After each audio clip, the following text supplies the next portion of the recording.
Ladies and gentlemen, I want to welcome you, whoever you are and wherever you are, to the Heavenly Sunshine channel.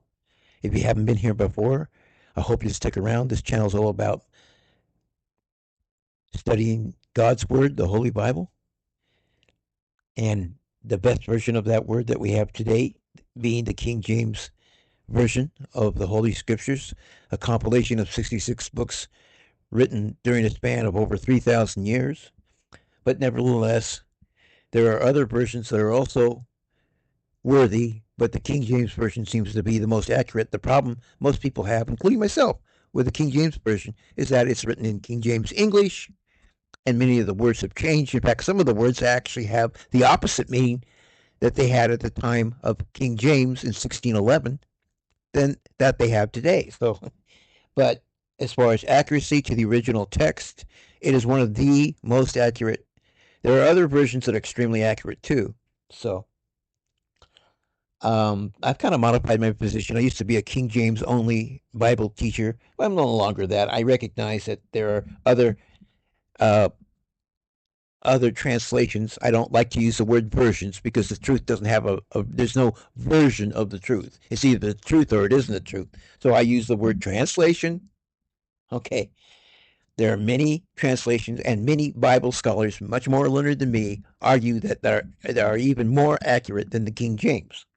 But the King James is what I was first trained in, and I am most familiar with, and I was always shown that it was one of the most sound, if not genuine and authentic translations out there. I've always championed King James. Plus, the King James English is just so beautiful. It conveys nuances somehow that modern English just can't, and it's just remarkable in that respect. So I think, especially for the poetical books, the King James Bible, I mean, it's just hard. You can't beat it as far as I'm concerned of all the Bible translations. But that's not what, specifically what we're talking about today. What we're talking about here today is this is installment number 3 in my series on biblical geography and history for those of us who aren't full blown biblical scholars and need to maybe shore up our basic understanding of biblical geography and history to better understand the scriptures when we read them so they'll make a lot more sense to us. And we can place things in proper time, location, context. Okay, so today I want to talk about the nation of what is known as modern day Turkey. Back in Bible times, it was referred to as Asia Minor. So that's what we're going to do today. I try to keep these sessions brief, but is uh, this one is a bit surprising since the name Turkey isn't used in the Bible.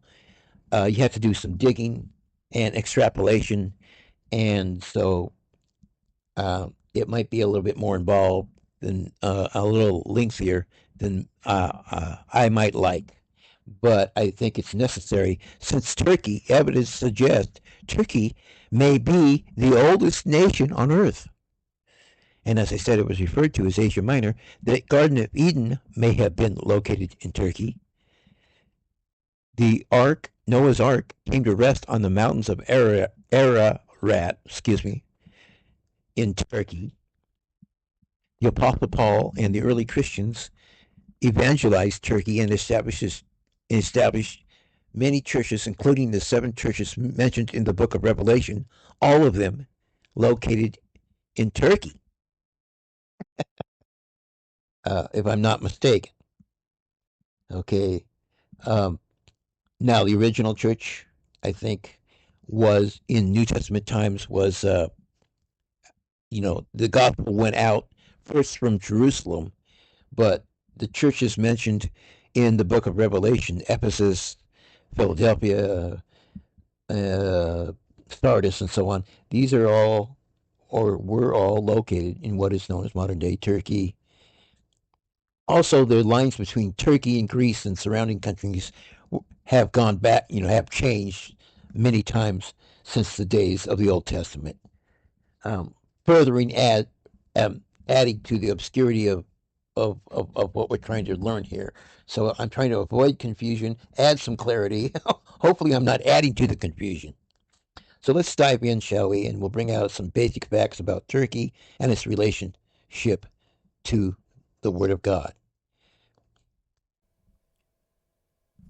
Okay, guys, so once again, to reiterate, Turkey was in biblical times considered Asia Minor. Now, the name Asia obviously does not refer to present day Asia, which is a huge geographic swath of the earth, but to the Christian and Jewish civilization, it was known as Asia back then, which was really present day modern Western Turkey. Okay, just to clear that up. So I want to give you a new map to look at here and refer you to another website, and I'm going to insert the AI voice. So, because so many people have mentioned that I'm not the best of speakers, and so I think I'm going to use a lot of this AI voice function to narrate some of these web pages to make it a little easier to understand, since I'm not the best reader of these things. bye. God bless. The Biblical Land of Turkey. Posted on October 3, 2016 by YRM. Nowhere in the Bible is the country of Turkey mentioned. Or is it?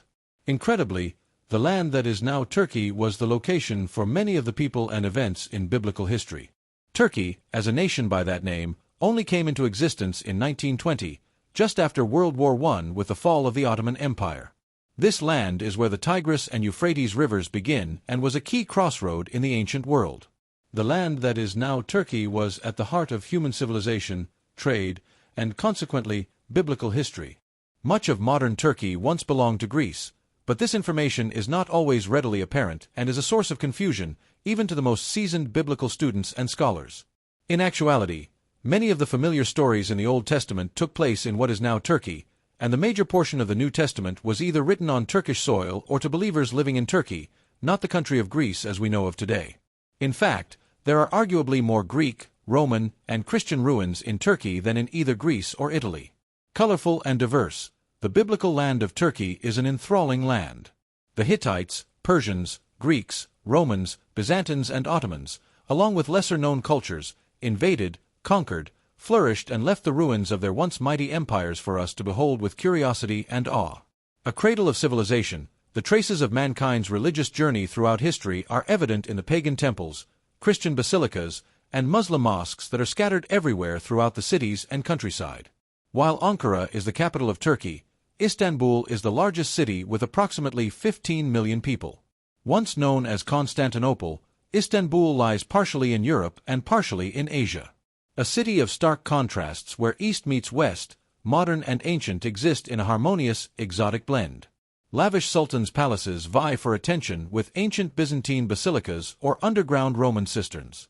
And while the whirling dervishes and Hittite folk dancers of antiquity still entertain tourists, the brightly lit, modern nightlife of Taksim rivals that of any international city with its restaurants, music, and dancing.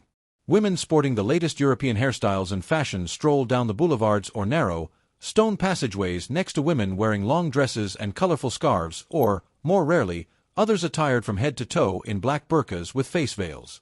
Bazaars that have existed for hundreds of years are still doing a brisk business of selling everything from spices to jewelry to oriental rugs, yet one may buy an iPod at a store nearby with money obtained at the ATM.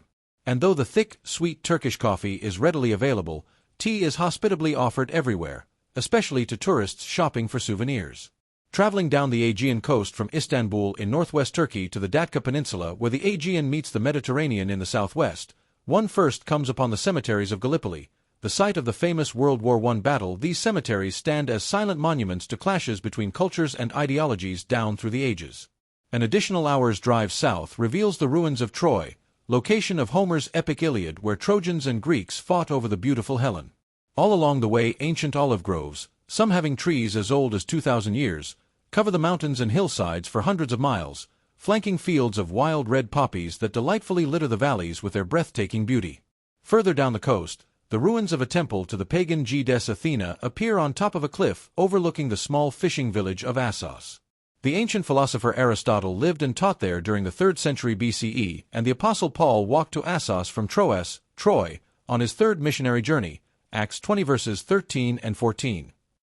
Next, one comes upon the city of Izmir, the former Smyrna of the Apostle John's Revelation, Revelation 2 verses 8 to 11. Today, Izmir is a thriving, modern city of over 4 million inhabitants and a favorite tourist destination. Further south, one comes to a little-known, yet astonishing archaeological site known as Knidos, a city that was once a bustling international seaport with a population of over 80,000 people several thousand years ago. In fact, almost every Turkish village has nearby ruins of ancient civilizations dating back to before recorded history. In the Old Testament, the city of Haran, where Abraham and his family lived for a time after leaving Ur, was located in the area now known as Turkey, as was Ararat, the place where Noah's Ark landed. The Hittite civilization, mentioned often in the Old Testament, was a dominant force in this land around 2000 BCE. Today's Kurds, most of whom live in Turkey, are believed to be the descendants of the once powerful Assyrians, the people who conquered the northern kingdom of Israel. But what was most surprising to me was the revelation that much of the New Testament apostles, assemblies, and activities were located in the present country of Turkey. Many, if not most, of the early assemblies were located on Turkish soil. Antioch, now called Antakya, is located in southeastern Turkey and is known as the cradle of Christianity.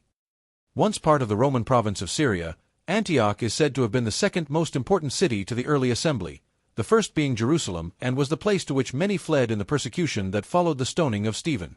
For a year Barnabas and Paul taught great numbers of people at Antioch, and it was there that the disciples were first called Christians, Acts 11 verse 26. The Apostle Paul was born in Tarsus, a city in southern Turkey, and Timothy was from Lystra, not far from Tarsus. Most of Paul's ministry took place in the biblical land of Turkey, as well. Almost his entire first missionary journey was in Turkey, Perge, Antioch, Iconium, Lystra, Derbe, and Attalia, as were most of his second and third journeys.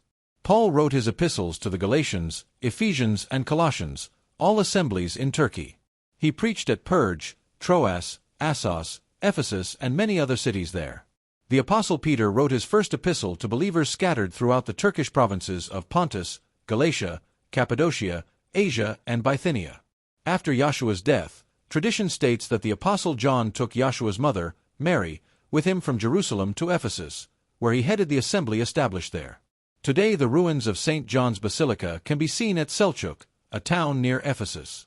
John cared for Mary, as Yahshua had commanded him from the stake, until his imprisonment on Patmos, an island off the Turkish coast, where he spent his remaining years in exile. It was on Patmos that John had a vision and wrote the book of Revelation, which contained letters to the 7 churches: Ephesus, Smyrna, Pergamum, Thyatira, Sardis, Philadelphia, and Laodicea, all in present-day Turkey. According to local tradition, after John was banned to Patmos, the early believers at Ephesus built a house for Mary and looked after her until her death. The original foundations are still there, the house itself having been rebuilt in the 6th or 7th centuries. What was Turkey in the Bible and biblical history? Biblical history in Turkey is more connected than most people think. The first thing coming to mind when we think about Christian historical places, usually in Israel, considered to be the Holy Land because it was where Jesus lived and died. Before him it was the land of Abraham, also the Promised Land conquered by Joshua. When Jerusalem was conquered by the Babylonians and the temple destroyed in 586 BC, many Jews were dispersed outside of Israel during the Jewish diaspora. Later Asia Minor/Anatolia, now Turkey, became home to numerous Jewish communities. A Hellenistic kingdom called the Seleucids settled 2,000 Jewish families in Phrygia and Lydia in 240 BC. Paul's family was probably settled in Tarsus. The 3 great apostles, Paul, Peter, John, are all linked with churches in Asia Minor, currently Turkey. As we look at the Bible, there are a number of references to Anatolian regions and cities in the Old Testament and Apocrypha, and 2/3 of the 27 books in the New Testament were either written to or from Asia Minor.